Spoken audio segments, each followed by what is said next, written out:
Good morning friends. आज हम node method या फिर नोडल एनालिसिस मेथड पढ़ने जा रहे हैं। एक्चुअली जब भी हम किसी सर्किट एनालिसिस या फिर हम कभी सर्किट थ्योरी सब्जेक्ट पढ़ते हैं तो उसमें एक सर्किट को सॉल्व करने के लिए बहुत सारे मेथड्स काम में आते हैं। उन मेथड्स में से सबसे बेसिक जो मेथड आता है वो होता है नोड मेथड या फिर हम उसको कहते हैं नोडल एनालिसिस। ये एक प्रोसेस है जिसमें हम कोई इलेक्ट्रिक सर्किट को किरचॉफ्स करंट लॉ से सॉल्व करते हैं। किरचॉफ्स करंट लॉ, जिसको हम अच्छी तरीके से KCL के नाम से भी जानते हैं। जब हम किसी सर्किट में KCL अप्लाई करते हैं और उस अप्लाई करने के बाद उस पूरे सर्किट को अगर हम सॉल्व करते हैं तो उस मेथड को हम कहते हैं node method. Now what is KCL? हम सब जने जानते हैं, हमने 11th-12th क्लास के अंदर पढ़ा था कि KCL होता है किरचॉफ करंट लॉ। अब किरचॉफ करंट लॉ होता क्या है कि किसी भी एक पॉइंट पे आने वाली करंट बराबर होती है जाने वाली करंट के। दैट इज़ कि अगर मैं बोल रहा हूँ कि मेरे पास में ये चार आपके पास में करंट्स आ रही हैं इस पॉइंट के ऊपर, late us say the point is A। अगर इस A पॉइंट के ऊपर ये करंट है, एक ये करंट है, एक ये करंट है और एक ये करंट है। मान लेते हैं कि ये करंट I1 है, ये करंट I2 है, ये करंट I3 है और ये करंट आपके पास I4 है। तो सिंपली किरचॉफ करंट लॉ कहता है कि algebraic sum of all the currents on a point should be equals to 0। मतलब सारी की सारी करंट को अगर मैं एल्जेब्रिक सम कर दूँ तो उन सब का जो सम है वो किसके बराबर होना चाहिए? 0 के।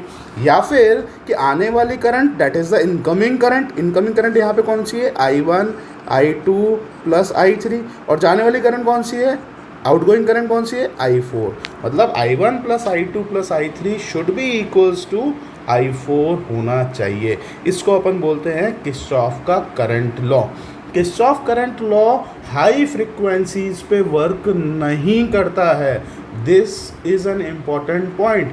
किरचॉफ करंट लॉ केवल लो फ्रिक्वेंसीज के अंदर ही काम करता है और ये कंजर्वेशन ऑफ चार्ज के ऊपर डिपेंड करता है। इसका जो बेसिक लॉ है वो है conservation of charge. Conservation of charge, ठीक है। तो ये कंजर्वेशन ऑफ चार्ज के ऊपर डिपेंड करता है। इसको अपन बोलते हैं KCL। अब इस KCL को अगर मैं किसी सर्किट में अप्लाई कर देता हूँ तो उसको अपन कहते हैं नोड मेथड, ठीक है। तो हम स्टार्ट कर रहे हैं नोड मेथड।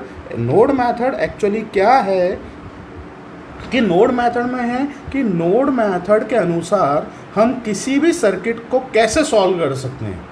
मतलब मुझे कोई सर्किट दे रखा है, उस सर्किट को मैं एग्जांपल लेकर के आपको समझाऊंगा। उससे पहले मैं आपको कुछ स्टेप्स बताना चाहता हूं कि किसी भी नोड मेथड लगाने के लिए किसी सर्किट पे हमें किस किस स्टेप्स की ज़रूरत है। बिल्कुल बेसिक से बता रहा हूं, बिल्कुल ध्यान से सुनिए कि सबसे पहली चीज़ what is a node. What is a node? Node क्या है? तो नोड क्या है?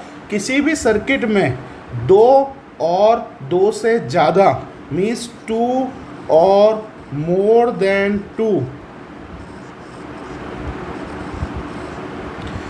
ब्रांचेस अगर किसी पॉइंट पे मिलती हैं तो उसे नोड कहते हैं। मतलब किसी एक पॉइंट पे कोई अगर हमारे पास में कोई एक पॉइंट है, उस पॉइंट पे अगर 2 या 2 से ज़्यादा ब्रांचेस कहीं मीट करती हैं तो उसको अपन क्या बोलते हैं? नोड।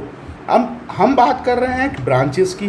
तो एक्चुअली जो मैंने यहाँ पे बनाया है ये एक्चुअल में ब्रांचेस नहीं है, ये ब्रांचेस नहीं है, कोई सी भी ये ब्रांच नहीं है। तो सबसे पहली चीज़ तो कि ब्रांच क्या होती है। तो सेकंड थिंग, पहली चीज़ तो आपके पास में हो गई कि आपकी what is a node. Second thing, what do you mean by a branch.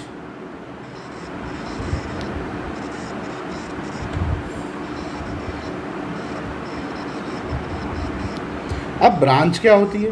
तो हम बात कर रहे हैं कि दो पॉइंट्स के बीच में अगर कोई भी सर्किट एलिमेंट प्रेजेंट हो तो उसे ब्रांच कहते हैं। मीन्स मान लेते हैं कि मेरे पास में एक ये पॉइंट है और एक ये पॉइंट है।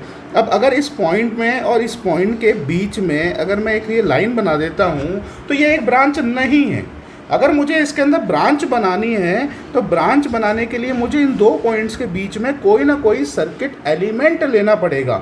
एलिमेंट क्या होता है? Resistance, inductance, capacitance, diode, transistor, मतलब कुछ भी एक चीज़ अगर दो पॉइंट के बीच में मैं बना देता हूँ कि चाहे वो रेजिस्टेंस हो, चाहे वो इंडक्टेंस हो, चाहे वो कैपेसिटेंस हो, या फिर कोई आपका इलेक्ट्रॉनिक डिवाइस हो, that is your diode, transistor, anything.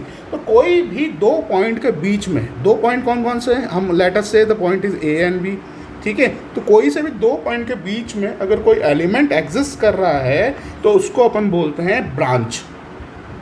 अब वापस हम नोड की तरफ आ जाते हैं। नोड की डेफिनेशन अपन ने क्या पढ़ी थी कि किसी भी सर्किट में दो या दो से ज़्यादा ब्रांचेस जिस टर्मिनल पे मिल रही हैं उसे अपन नोड कहते हैं, ठीक है। किसी एक पॉइंट पे अगर बहुत सारी ब्रांचेस मीट कर रही हों तो उसको अपन नोड कहते हैं, ठीक है। तो हम बात कर रहे हैं नोड की। तो नोड अगर हम देख रहे हैं कि मेरे पास में नोड चाहिए मुझे, तो थर्ड जो मेरे पास में डेफिनेशन है वो है junction. What do you mean by a junction? Junction क्या है कि तीन, 3 और मोर देन 3 और मोर देन 3 ब्रांचेस अगर कहीं पे मीट हो रही हों, किसी एक पॉइंट पे मीट हो रही हों तो उसको अपन बोलते हैं जंक्शन, ठीक है। नोड क्या है? दो या दो से ज़्यादा, और ब्रांचेस जंक्शन क्या है कि आपके पास में 3 या 3 से ज़्यादा अगर आपके पास में कहीं पे ब्रांचेस मीट कर रही हों तो उसको अपन जंक्शन कहते हैं, ठीक है। अब मैं एक बहुत इंपॉर्टेंट पॉइंट बताने जा रहा हूँ आपको। This is your highlighted point and the point is कि इन नोडल एनालिसिस जो हम मेथड पढ़ रहे हैं, नोड मेथड, उसमें हम हमेशा जहाँ पे भी मैं नोड वर्ड यूटिलाइज़ करूँगा मतलब उसका है कि हम जंक्शन की बात कर रहे हैं। मतलब कहीं पे भी नोडल एनालिसिस के अंदर जो भी हम नोड कंसिडर करते हैं वो एक्चुअल में एक जंक्शन होता है, वो नोड नहीं होता है। मतलब हमें जंक्शन यूटिलाइज़ करना है, हर जगह पे हम जंक्शन यूटिलाइज़ करेंगे। कहाँ पे? जहाँ पे भी मैं नोड वर्ड यूटिलाइज़ कर रहा हूँ वहाँ पे, ठीक है। अब मैं कोई एक एग्ज़ाम्पल ले रहा हूँ, उस एग्ज़ाम्पल से हम समझेंगे कि किसी भी इलेक्ट्रिकल सर्किट को हम कैसे सॉल्व करते हैं, ठीक है। तो ये है मेरा एग्ज़ाम्पल। मैं ये बात कर रहा हूँ कि मेरे पास में एक सर्किट है, बहुत सिंपल सा सर्किट बना रहा हूँ मैं। यहाँ पे एक सर्किट है मेरे पास में। इस सर्किट के अंदर मेरे पास में टोटल नंबर ऑफ जो रेजिस्टेंसेस हैं वो 3 हैं। इस सर्किट का जो इस रेजिस्टेंस का वैल्यू है 2 ओम, इस रेजिस्टेंस की वैल्यू है 4 ओम, इस रेजिस्टेंस की वैल्यू है 8 ओम, और ये जो सोर्स लगा रखा है ये एक वोल्टेज सोर्स है और इसकी वैल्यू है 10 वोल्ट्स, ठीक है। आपके पास में एक सर्किट दे रखा है। इस सर्किट के अंदर आपके पास में 3 रेजिस्टेंस हैं और एक वोल्टेज सोर्स दे रखा है, ठीक है। इसके अंदर जो वोल्टेज सोर्स है वो एक इंडिपेंडेंट वोल्टेज सोर्स है। इंडिपेंडेंट और डिपेंडेंट वोल्टेज सोर्सेज क्या होते हैं उसके ऊपर मैं एक वीडियो अलग से बनाऊंगा, डिफरेंट टाइप ऑफ सोर्सेज की, तो you can check that video after this video, ठीक है। तो हम बात कर रहे हैं कि मेरे पास में अगर ऐसा कोई सर्किट है जिस सर्किट के अंदर मुझे नोड मेथड अप्लाई करना है और नोड मेथड से मुझे अगर इनमें से किसी भी ब्रांच के अंदर अगर कोई वैल्यू कैलकुलेट करनी है, whether the value of current, whether the value of voltage drop और whether the power loss we have to calculate. अगर मुझे चाहे पावर लॉस कैलकुलेट करना हो, चाहे मुझे इसके अंदर करंट की वैल्यूज़ कैलकुलेट करनी हो, तो मैं कैलकुलेट कर सकता हूँ with the help of node method. तो सबसे पहले हमें यह आइडेंटिफाई करना पड़ेगा कि इस पूरे के पूरे सर्किट के अंदर कितने ब्रांचेस हैं। तो टोटल नंबर ऑफ ब्रांचेस कितनी है इसमें? एक तो देखो ये रही ब्रांच, ठीक है। एक तो मेरे पास में यहाँ से लेकर के यहाँ तक एक ब्रांच है, एक यहाँ से लेकर के यहाँ तक दूसरी ब्रांच है, यहाँ से लेकर के और यहाँ तक मेरे पास में तीसरी ब्रांच है, और यहाँ से लेकर के यहाँ तक मेरे पास में फोर्थ ब्रांच है। इसको और इस पॉइंट को हम ब्रांच नहीं कहेंगे क्योंकि इसमें कोई भी एलिमेंट नहीं आ रहा।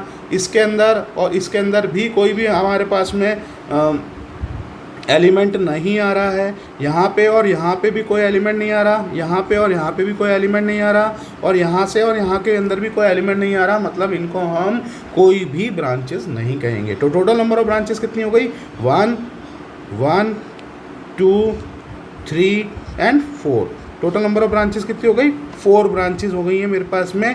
तो इन 4 ब्रांचेस के अकॉर्डिंगली मैं देख रहा हूँ कि 4 ब्रांचेस हैं। अब मुझे जो नेक्स्ट चीज़ पता करनी है वो है कि टोटल नंबर ऑफ नोड्स। तो अभी भी मैंने थोड़ी देर पहले बताया था कि जो नोड्स होते हैं वो उसके एक्चुअल में क्या होते हैं? जंक्शंस। तो कितने नंबर ऑफ जंक्शंस हैं मेरे पास में यहाँ पे? देखो, अगर यहाँ पे देखते हैं, इसके अंदर मैं देख रहा हूँ कि एक ब्रांच है और एक ये ब्रांच है। मतलब total number of branches meeting over this point is only 2। But अगर मैं यहाँ बात करता हूँ तो total number of branches we are indicating is 3, 1 2 and 3, 1 2 and 3। तो टोटल नंबर ऑफ ब्रांचेस कितनी हो गई? 3। तो मेरे पास में ये एक जो नोड है, इस नोड को मैं कह रहा हूँ नोड नंबर 1, या फिर आप कह सकते हैं नोड नंबर A। ठीक है, यहाँ पे 2 ब्रांचेज हैं इसलिए इसको नहीं कंसिडर करेंगे। यहाँ पे अगर मैं देखता हूँ कि ये टोटली एक पूरा का पूरा एक ही नोड है, ठीक है, क्योंकि ये ब्रांचेस नहीं मीट कर रही। लेट अस से मैं इसको एक दूसरा डायग्राम बना देता हूँ, आपको थोड़ा समझने में आसानी रहेगी। कि मान लेते हैं कि मैं इस सर्किट को कुछ ऐसे भी बना सकता हूँ, मैं इसको ऐसे भी प्लॉट कर सकता हूँ।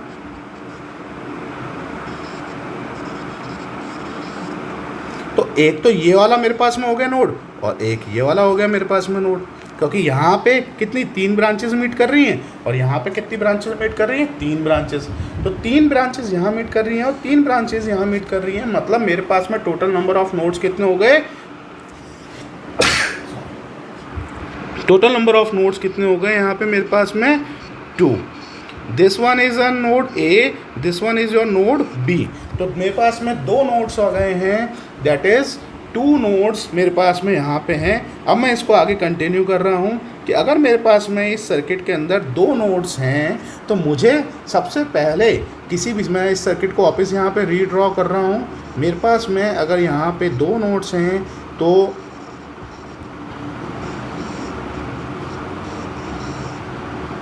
this one is your 8 ohm, this one is your 4 ohm, this one is 2 ohm and this one is your 10 volt supply। तो अब मैं ये बोल रहा था कि मेरे पास में एक ये नोड है तो मैं इसको बोल रहा हूँ नोड A, और मेरे पास में एक ये नोड है, इसको मैं बोल रहा हूँ नोड B। तो सिंपली मुझे क्या करना होता है कि हम किसी भी चीज़ की जब भी कंपैरिजन करते हैं तो वो किसी न किसी के रेफरेंस में करते हैं। या फिर आप कह सकते हैं कि जैसे मुझे पोटेंशियल कैलकुलेट करना है तो actually potential itself doesn't lies, मतलब केवल पोटेंशियल नहीं होता, इट्स एन पोटेंशियल डिफरेंस। तो सबसे पहले अगर मुझे किसी 2 पॉइंट के बीच का पोटेंशियल डिफरेंस कैलकुलेट करना है तो मुझे एक रेफरेंस नोड अज्यूम करना पड़ेगा। तो मुझे इन 2 नोड में से एक नोड को क्या करना पड़ेगा? एक रेफरेंस नोड अज्यूम करना पड़ेगा। रेफरेंस नोड को अज्यूम करने के कुछ फ्यू रूल्स होते हैं। पहला रूल क्या कहता है कि मुझे अगर रेफरेंस नोड बनाना है तो उसका पहला रूल कहता है कि मैक्सिमम नंबर ऑफ ब्रांचेस कहाँ पे बीट कर रही हैं। ठीक है, मैक्सिमम नंबर ऑफ ब्रांचेस कहाँ मीट कर रही हैं। तो मैक्सिमम नंबर ऑफ ब्रांचेस कहाँ मीट कर रही हैं हमारे पास में, हम अगर वो कैलकुलेट करना चाहते हैं तो कैसे कैलकुलेट करेंगे कि मेरे पास में यहाँ पे कितने नंबर ऑफ ब्रांचेस मीट कर रही हैं? 1 2 एंड 3, 1 2 एंड 3। ठीक है, लेकिन अगर मैं बोल रहा हूँ कि इस वाले पॉइंट पे तो इस पर भी 3 ही कर रही हैं, 1 2 एंड 3। तो पहला जो रूल है वो तो वॉइड हो गया। अब दूसरा रूल क्या कहता है कि जहाँ पे ऐसा नोड जहाँ पे नेगेटिव टर्मिनल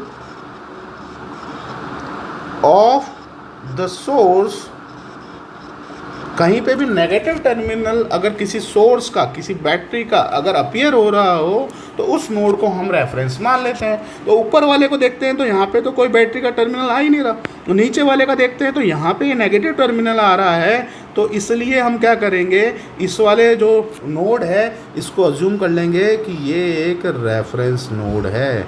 ठीक है, तो अगर मैं ये इसको रेफरेंस नोड अज्यूम करता हूँ तो ये इसको बोलते हैं वी रेफरेंस। और रेफरेंस नोड का हमेशा जो वोल्टेज होता है वो कितना होता है, 0 वोल्ट्स।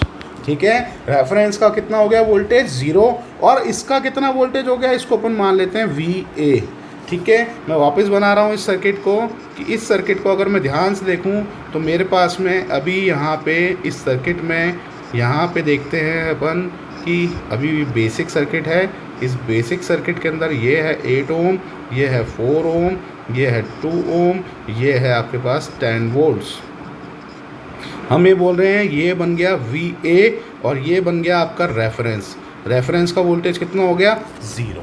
अब मुझे इस सर्किट को सॉल्व करना है फर्दर, तो मैं इसको फर्दर सॉल्व करने के लिए क्या करूँगा कि मैं ये मान करके चलता हूँ कि जितना भी यहाँ पे जो करंट ट्रैवल कर रहा है, इन सारी ब्रांचेस में करंट ट्रैवल कर रहा है, और मैं ये एज्यूम करके चल रहा हूँ कि हर ब्रांच में जो करंट ट्रैवल कर रहा है वो आउटगोइंग है। मतलब जो VA पॉइंट है उस वोल्टेज पॉइंट से सारी करंट जो है वो आउटगोइंग ट्रैवल कर रही है। लेटस से इसमें जो करंट ट्रैवल कर रही है वो I1 है, इसमें जो करंट ट्रैवल कर रही है वो I2 है, और इस ब्रांच में जो करंट ट्रैवल कर रही है वो I3 है। तो अगर मैं ऐसा करता हूँ कि जिसके अंदर सारी की सारी करंट आउटगोइंग मान के चल रहा हूँ, तो अकॉर्डिंग टू द KCL, यहाँ पे KCL रूल अप्लाई करेंगे ना। According to the KCL law क्या कहता है, KCL लॉ क्या कहता है, KCL लॉ कहेगा कि जहाँ पे भी मेरे पास में KCL अप्लाई करना है उस पॉइंट पे आने वाली करंट बराबर जाने वाली करंट, मतलब sum of all the current should be equals to 0। मतलब I1 plus I2 plus I3 should be equals to 0। तो मुझे अगर I1 की वैल्यू निकालनी है तो I1 की वैल्यू यहाँ से मैं कैलकुलेट कर सकता हूँ। कैसे कि हम जब भी करंट ट्रैवल करवाते हैं तो करंट ट्रैवल कैसे होती है कि करंट हाई पोटेंशियल से लो पोटेंशियल की तरफ जाती है, हाई पोटेंशियल से लो पोटेंशियल की तरफ जाएगी। तो हाई पोटेंशियल कौन सा मान रहे हैं अपन, VA से अपन लो पोटेंशियल की तरफ जा रही है, करंट इस डायरेक्शन में ट्रैवल कर रही है, पॉजिटिव से इस तरफ जा रही है नेगेटिव की तरफ, तो मतलब यहाँ पे हो गया -10। यहाँ पे गए आगे, यहाँ पे इसका पोटेंशियल कितना है, 0। तो 0 कैसे लिखेंगे अपन यहाँ पे कि मेरे पास में -0। एक नोड से दूसरे नोड की तरफ जाना है और फिनिश कर देना है। वैल्यू कैसे लिखेंगे, एक नोड कौन सा है, VA, दूसरा नोड कौन सा है, 0।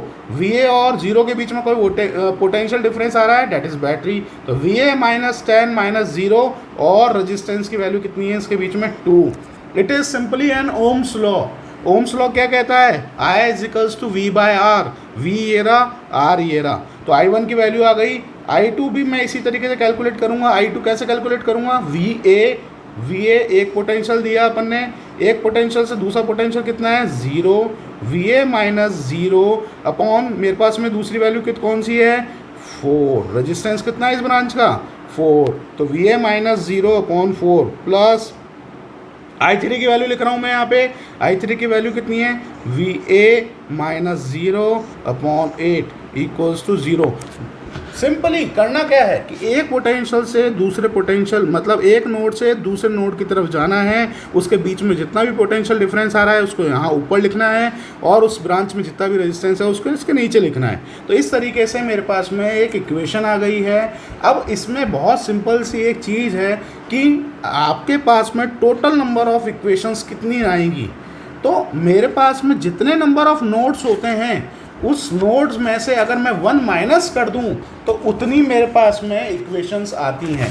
अगर मान लेते हैं कि मेरे पास में अगर 2 है नोड्स तो टोटल नंबर ऑफ इक्वेशंस कितनी आनी चाहिए, 1। तो अभी मेरे पास में देखो यहाँ पे इसमें टोटल नंबर ऑफ नोड्स कितने हैं, 1 और 2। नोड्स कितने हैं मेरे पास में यहाँ पे, 2। और मेरे पास में इक्वेशन कितनी आनी चाहिए, n-1 = 1। तो total number of equation should be 1। तो एक इक्वेशन होनी चाहिए जो मेरे पास में आ गई है, दिस इज योर इक्वेशन। मैं इस इक्वेशन को आगे वापस यहाँ पे नीचे लिख लेता हूँ। ठीक है, मैं यहाँ पे लिख लेता हूँ मेरे पास में जो इक्वेशन आ रही है वो है V A minus 10 minus 0 upon 2 plus V A minus 0 upon 4 plus V A minus 0 upon 8 equals to 0। This is your first equation. अब इस इक्वेशन में सिंपली हमको कैलकुलेशन करना है, एलसीएम लेना है। हम सब जने जानते हैं एलसीएम अगर मैं लूँगा तो 8 आएगा। इसका 4 V A minus 40 plus 2 V A plus V A equals to 0। Finally 7 VA equals to 40. Here VA can be calculated, that is 40 by 7, or you can say in the decimal it will be 5.714 volts। ठीक है, तो मेरे पास में यहाँ पे VA की value calculate कर ली है हमने। अब अगर मेरे पास में एक बार VA आ गया तो मैं इस VA से क्या कैलकुलेट कर सकता हूँ? VA से ये जो वैल्यू है मेरे पास में, ये जो वैल्यू है ये तो I1 की है, ये जो वैल्यू है ये I2 की है, और ये जो वैल्यू है ये किसकी है? I3 की। अब मान लो कि आपसे पूछा गया था कि calculate the value of I1, तो आप I1 निकाल सकते हैं। I1 क्या था? VA माइनस 10/2, यही तो था। VA की वैल्यू कितनी निकाली थी आपने? 40/7 माइनस 10/2। तो सिंपली I1 की वैल्यू आ गई आपके पास में माइनस ऑफ 2 1.42। मतलब माइनस का इंडिकेट कर रहा है आपका कि आपने जो करंट अज्यूम करी थी इसके अंदर वो आउटगोइंग थी, लेकिन एक्चुअली करंट की डायरेक्शन क्या होनी चाहिए थी? इनवर्ड होनी चाहिए थी। तो दिस विल इंडिकेट कि करंट की डायरेक्शन आपने जो अज्यूम कर रखी थी वो इस डायरेक्शन में थी, लेकिन आंसर के अकॉर्डिंगली करंट की डायरेक्शन क्या आनी चाहिए?